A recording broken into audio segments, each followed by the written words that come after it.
Vimal TV நேயர்கள் அனைவருக்கும் என்னுடைய அன்பான வணக்கங்கள். என்னை பற்றி நான் யாரும் சொல்றதுக்கு பதிலாக நான் யாரை பற்றி பேச வந்திருக்கேன் அப்படின்னு பார்த்தீங்கன்னா, அருண் இன்பராஜ் மற்றும் சுபாஷ் இந்த ரெண்டு பேரும் யாருன்னு பார்த்தீங்கன்னா, கடமங்குளம் அப்படிங்கிற ஒரு சின்ன கிராமம். அந்த கிராமத்துக்கு பக்கத்தில் இருக்கிற சேர்ந்தமரம் அப்படிங்கிற ஊரில் புனிதர் பீட்டர் உயர்நிலை பள்ளின்னு அந்த ஸ்கூலில் 9ஆம் கிளாஸ் படிச்சுட்டு இருக்காங்க. சரி, ஓகே, அவங்க அப்படி என்ன பண்ணாங்க அப்படிங்கிறத நான் சொல்ல போகிறேன். எஸ், இப்போ பார்த்தீங்கன்னா நம்மளுடைய பசிபிக் மற்றும் ஆசியா லெவலில் ஒரு யோகா போட்டி நடந்துச்சு. அது எங்கே நடந்துச்சு அப்படின்னா, நம்மளுடைய தாய்லாந்தில் நடந்துச்சு. அந்த யோகா போட்டியில் நம்ம ஊரை சேர்ந்த இந்த 2 பசங்களும் யோகாவில் ஒரு தங்க பதக்கம், அதாவது ஒரு கோல்டு மெடல் ஜெயிச்சிருக்கிறாங்க. ஸோ இது அந்த ஊருக்கு மட்டும் பெருமை இல்லைங்க, நம்ம நாட்டுக்கே பெருமை. அப்படி நம்ம நாட்டுக்கு பெருமை தேடி தந்த அந்த அருள் இன்பராஜ் மற்றும் சுபாஷ் இந்த 2 பேருக்கும் எங்களுடைய பாராட்டை தெரிவிச்சுக்கிறோம். ஸோ இந்த பாராட்டுகள் மட்டும் இல்லாமல் நமக்கு இந்த அளவுக்கு நம்மளுடைய புகழை, நம்மளுடைய இந்தியாவோட புகழை மேலும் மேலும் கொண்டு சென்ற இந்த 2 சிறுவர்களும் வருகிற வியாழக்கிழமை மட்டுமா நம்ம ஊருக்கு வராங்க. ஸோ எந்த அளவுக்கு பாராட்டுறோமோ அந்த அளவுக்கு அவங்களையும் வரவேற்கணும் செய்யணும். ஓகேங்களா? என்னோட பேர் வந்து எம் மூக்கம்மாள். நான் கடமங்கலத்துலேருந்து பேசுகிறேன்.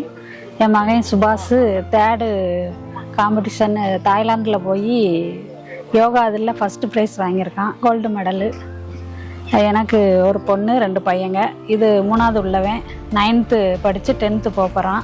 அவன் சிறு வயசுலேயே இருந்து யோகா நல்லா செய்ததுனால அவனுக்கு அதே இதில் இது பண்ணி விட்டதுனால ஸ்கூலில் குற்றாலம், தூத்துக்குடி, திருநெல்வேலி எல்லா சைட்லையுமே போய், கல்கத்தா எல்லாத்துலேயுமே போய் ப்ரைஸு நிறையா வாங்கிட்டு வந்திருக்கான். அவன் இவ்வளோ தூரம் வருவான்னு நினைக்கல. சரி, அவனை யோகாவிலே சேர்த்து விட்டு அதே லெவலுக்கு அவனை கொண்டு போகணுங்கிற ஆசையில் அவனை இதில் அனுப்பி விட்டோம். நல்லா சேர்த்துட்டு வந்துட்டான். அவன் போய் ப்ரைஸ் வாங்கினதில் எங்களுக்கு ரொம்ப மிக்க மகிழ்ச்சியாக இருக்குது. நாங்கள் கிராமத்துலேருந்து, கடமங்குளம் ஊரில் இருந்து தான் பேசுகிறோம்.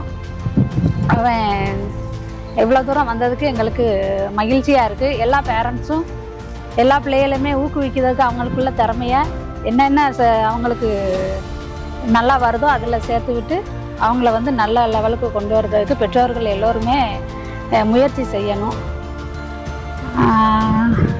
அவங்க அப்பா கூலி வேலை தான் பார்த்துக்கிட்டு இருக்காங்க. அவன் வருது அன்னைக்கு எல்லாருமா போய் அவனை நல்லா கொண்டாட போற்றி அவனை வரவேற்கணும்னு நினச்சிக்கிட்டு இருக்கோம். அவனை இதை மேலும் மேலும் உயர்றதுக்கு நாங்கள் உற்சாகப்படுத்திக்கிட்டு இருக்கணும்னு ஆசைப்படுதேன்.